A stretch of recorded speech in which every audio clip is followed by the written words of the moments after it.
चाहता है, इसीलिए विदेशी कंपनियों के हथियारों के ऊपर अदानी का लेबल लगता है। एक तरफ जवानों से उनका पेंशन छीना जाता है, उनका शहीद का दर्जा छीना जाता है, उनकी ट्रेनिंग कम की जाती है, और दूसरी तरफ वही पैसा सीधा अदानी के जेब में जाता है। यहां पे ड्रग्स की इशू है।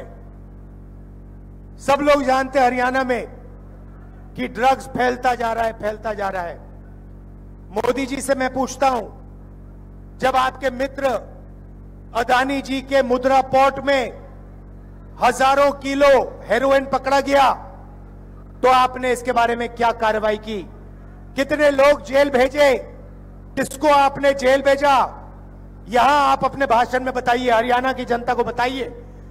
जब मुद्रा पोर्ट में, अदानी के पोर्ट में हजारों किलो ड्रग्स मिलता है, तो नरेंद्र मोदी जी, गुजरात की सरकार कोई कार्रवाई नहीं करते। अमेरिका गया, अमेरिका में हरियाणा के युवाओं ने मुझे फोन किया, कहते राहुल जी, हरियाणा में हमारा कुछ नहीं बचा, इसलिए हम अमेरिका भाग के आए हैं। आप आइए, हमसे मिलिए। डैलस में जाके मैं मिला, छोटे से घर में, एक कमरे में 15-20 लोग रहते हैं, हरियाणा के युवा रहते हैं। मैंने उनसे पूछा, भाइयों आप यहां क्यों आए? वही जवाब जो आज मुझे यात्रा में मिला, राहुल जी हरियाणा में हमारे लिए कुछ नहीं बचा। एक तरफ महंगाई है, दूसरी तरफ बेरोजगारी। मैंने पूछा, भाइयों अमेरिका जाने के लिए कितने पैसे लगे? कहते हैं 35 लाख से 50 लाख रुपए लगते हैं। कैसे गए? राहुल जी, हरियाणा से मुंबई, मुंबई से इस्तांबुल, इस्तांबुल से कजाकिस्तान, कजाकिस्तान से साउथ अमेरिका, साउथ अमेरिका से सूरीनाम, सूरीनाम से पनामा, फिर पनामा के जंगलों में से निकलकर हम अमेरिका पहुंचे। रास्ते में हमने अपने मित्रों को मरते हुए देखा है। नाव डूब जाती है, हमारे भाई मर जाते हैं, माफिया के लोग पकड़ते हैं हमें। पनामा के जंगल से निकलते हैं, घने जंगल हैं, वहां पे माफिया के लोग हमें गोली मार देते हैं। मैंने कहा, भाई ये सब करके आप क्यों जा रहे हो? कहते हैं हरियाणा में कुछ नहीं बचा। फिर मुझे कहते हैं, राहुल जी आप हमारे लिए एक काम कीजिए। क्या करूं? जब आप वापस जाएंगे, आप हमें हमारे परिवारों से मिलिए। कहते हैं, राहुल जी हम 10 साल के लिए अपने परिवारों से नहीं मिल सकते हैं। अगर हमारे घर में कोई किसी की मृत्यु होती है, हम अंतिम संस्कार नहीं कर सकते, हम वापस नहीं आ सकते। आप जाके हमारे परिवार से मिलिए और उन्हें हौसला दीजिए कि हम ठीक हैं। तो मैं आया, करनाल आया, 5 बजे सुबह उन्हीं युवाओं के परिवारों से मिला। 15-20, 35 लोग। अजीब सी बात थी, करनाल में बच्चे, माताएं, और अमेरिका में बच्चों के पिता, चीखता हुआ बातचीत चल रही है। मैं परिवारों से बात कर रहा हूं, वहां पे जूम कॉल लगी हुई है, वीडियो कॉल चल रही है। एक तरफ अमेरिका से बात हो रही है, एक तरफ यहां बात चल रही है। ये 21वीं सदी का हरियाणा बना रखा है। एक बच्चा चीखकर, चिल्लाता हुआ कंप्यूटर की ओर दौड़ता है, ऐसे कंप्यूटर को पकड़ के कहता है, पापा पापा पापा वापस आओ, पापा वापस आओ। पापा जो रोना चाहता है वो मुस्कुराता है और कहता है, बेटा घबराओ मत, मैं कुछ ही दिनों में वापस आऊंगा। मगर ये सच नहीं है। वो पिता अपने बेटे को 10 साल के लिए नहीं देख पाएगा। सच्चाई ये है, बेटे का नाम देव है, देव जैसे हरियाणा में लाखों बच्चे हैं जो अपने पिता को नहीं देख पाएंगे, 10 साल के लिए नहीं देख पाएंगे, और वहां वो जो लोग हैं वो यहां वापस नहीं आ पाएंगे। माता की डेथ होगी, पिता की डेथ होगी, अंतिम संस्कार करने नहीं आ पाएंगे। यह है हरियाणा की सरकार की देन, क्योंकि यह है मोदी जी की देन कि हरियाणा में जो पहले रोजगार मिलता था वो सारा का सारा बंद कर दिया है। आपके जेब में से पैसा निकलता है, 24 घंटे आपके जेब में से पैसा निकलता है। पहले मोदी जी कहते थे गैस सिलेंडर का दाम 400 रुपए हो गया है। आज क्या है रेट गैस सिलेंडर का? 1200। मोदी जी भाषण में कहते हैं कि मेरी सरकार में 1200 रुपए का रेट हो गया है? नहीं कहते। हमारी सरकार आएगी, लिख के ले लो, 1200 रुपए वाला सिलेंडर 500 रुपए का आपको मिलेगा। मतलब 700 रुपए जो आज आप गैस सिलेंडर में एक्स्ट्रा दे रहे हो, वो 700 रुपए हम आपके जेब में, आपके बैंक अकाउंट में वापस डालेंगे। 2000 रुपए हर महीना, पहली तारीख को हर महीना हरियाणा के महिलाओं के बैंक अकाउंट में मिलेगा। तो महिलाओं के लिए वहीं 2700 रुपए हमने हर महीना महिला के लिए वहीं बचा दिए। उसके बाद हरियाणा में आज किसान धान बेचने की कोशिश कर रहे हैं, सरकार खरीद नहीं रही है।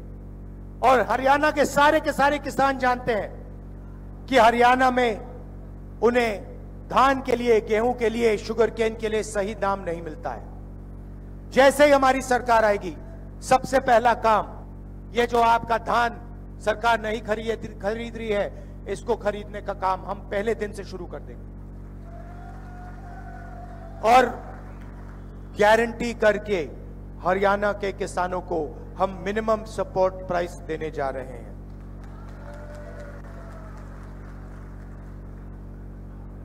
पहले आपको जेल से फिरौती के कॉल आते थे, आजकल आपको विदेश से फिरौती के कॉल आते हैं। आते नहीं आते? आते हैं। क्यों आते हैं? क्योंकि नरेंद्र मोदी जी ने, हरियाणा की सरकार ने बेरोजगारी का जाल फैला रखा है।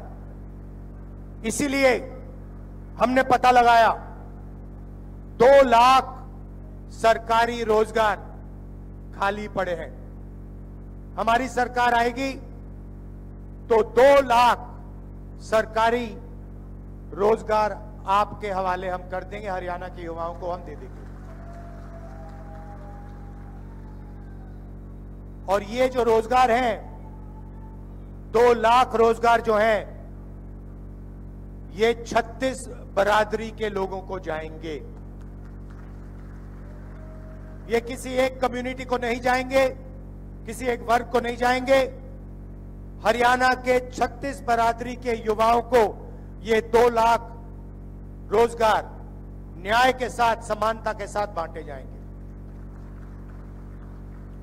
गरीबों के लिए 100 गज के प्लॉट और 3.5 लाख रुपए 2 बेडरूम के घर के लिए और 300 यूनिट फ्री बिजली और राजस्थान जैसा 25 लाख का बीमा, हेल्थ केयर का बीमा योजना आपको मिलेगा। देखिए, ये संविधान है, इसको अच्छी तरह देखिए। जो भी हिंदुस्तान के गरीब लोगों को मिला है, दलितों को, किसानों को, पिछड़ों को, जो भी मिला है आज तक, वो इसके कारण मिला है। अगर राजनेता, हमारे जैसे लोग आपके लिए काम कर सकते हैं, तो उसका कारण यह है। और बीजेपी 24 घंटा इस पर आक्रमण करती है। आपको बताते नहीं है, मगर जब आरएसएस के लोग हिंदुस्तान की संस्थाओं में अपने लोग डालते हैं, अपने लोग भरते हैं और पिछड़ों को, दलितों को, आदिवासियों को, गरीबों को जगह नहीं देते हैं, तो वो संविधान पर आक्रमण कर रहे हैं। जब नरेंद्र मोदी जी अदानी की मदद करते हैं, अंबानी जैसे लोगों की मदद करते हैं और हिंदुस्तान का जो रोजगार का सिस्टम है उसको नष्ट करते हैं, तो वो संविधान पर आक्रमण कर रहे हैं। लड़ाई इसी बात की है। अगर आपको बीजेपी और कांग्रेस में फर्क समझना है, मैं आपको एक लाइन में समझा दूंगा। वो इसको खत्म करते हैं, हम इसकी रक्षा करते हैं। आप देखिए, संविधान में लिखा है, संविधान में लिखा है कि हिंदुस्तान के सब नागरिक एक जैसे हैं, समान हैं, सबको एक वोट मिलना चाहिए। उसका मतलब है कि अगर आप इकोनॉमिक पॉलिसी बनाओ तो देश की जनता के लिए पॉलिसी बनाओ। जब नरेंद्र मोदी 16 लाख करोड़ रुपए अरबपतियों, 25 अरबपतियों के माफ करते हैं और किसानों का कर्जा माफ नहीं करते हैं, स्टूडेंट्स का कर्जा माफ नहीं करते हैं, माताओं बहनों का कर्जा माफ नहीं करते हैं, तो वो इस संविधान पर आक्रमण कर रहे हैं। सीधी सी बात है। जब नरेंद्र मोदी अदानी जी को मदद करने के लिए 3 काले कानून लाते हैं, किसानों की जिंदगी खत्म करने के लिए कानून लाते हैं, तो वो संविधान पर आक्रमण कर रहे हैं। जब नरेंद्र मोदी जी का चेहरा आपको 24 घंटा टीवी पे दिखता है, अदानी अंबानी की मीडिया जब 24 घंटा उनका चेहरा आपको दिखाते हैं, तो आपको पता लग जाना चाहिए कि इस संविधान पर आक्रमण हो रहा है। आपने कभी मीडिया में किसान का चेहरा देखा है, मजदूर का चेहरा देखा है, गरीब कारीगर का चेहरा देखा है? ना। क्यों नहीं? क्या इस देश में सिर्फ अरबपति और नरेंद्र मोदी हैं? मीडिया में आपने किसी गरीब व्यक्ति की शादी होते हुए देखी है? देखी कभी? अंबानी की शादी देखी आपने? आपको मालूम है कि अंबानी जी ने अपनी शादी में हजारों करोड़ रुपए खर्च किए। यह किसका पैसा है? यह किसका पैसा है? आपका पैसा है। आपको शादी करवाने के लिए बैंक अकाउंट में पैसा नहीं है, बैंक लोन लेकर आप अपने बच्चों की शादी कराते हो। और नरेंद्र मोदी जी ने पूरा का पूरा ढांचा ऐसा बना रखा है